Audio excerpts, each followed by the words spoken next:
বন্ধুত্বটা বন্ধুত্ব।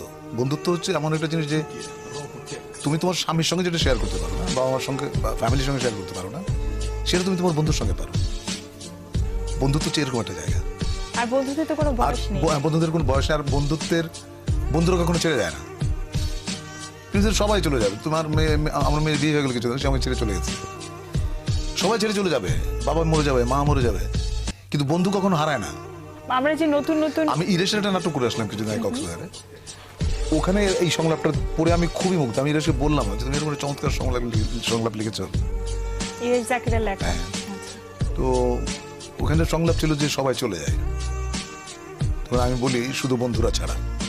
আরো একটা জিনিস, আমিও মানে এটা এখন আজকে রিয়েলাইজেশনে আসবে যে হ্যাঁ, সবাই ছেড়ে যায় বন্ধুরা ছাড়া। আপনার লাইফে এরকম বন্ধু তো অনেক এসছে, তো একটা আমার- বেস্ট ফ্রেন্ড থাকে না, সেটা কে? আমার বেস্ট ফ্রেন্ড থাকে সুইডেন, ওর নাম মানি। আচ্ছা, তো আমার আরেকটা ফ্রেন্ড আছে লন্ডন থাকে, ওর নাম জিলানি। ঢাকায় আমার ফ্রেন্ড আছেন ইব্রাহিম, রিয়াজুল। কিছুদিন আগে আমার বন্ধু মারা গেছেন, দুটো বন্ধু মারা গেছে আমার। একটু মোহাম্মদ জুবাইর লিখতো, ও থাকতো দেয়ালেসে। আর একটা বন্ধু মন্টু, আমার খুব কাছের বন্ধু ছিল, ও কিছুদিন আগে চলে গেছে, খুব কষ্ট পেয়েছি।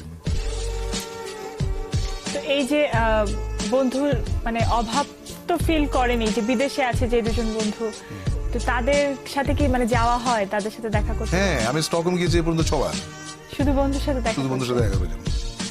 মানুষ জিজ্ঞেস করে কি প্রোগ্রাম আসছেন, আমি বন্ধুর সঙ্গে দেখা করতে আসছি। ও হতভম্ব তাকিয়ে থাকে।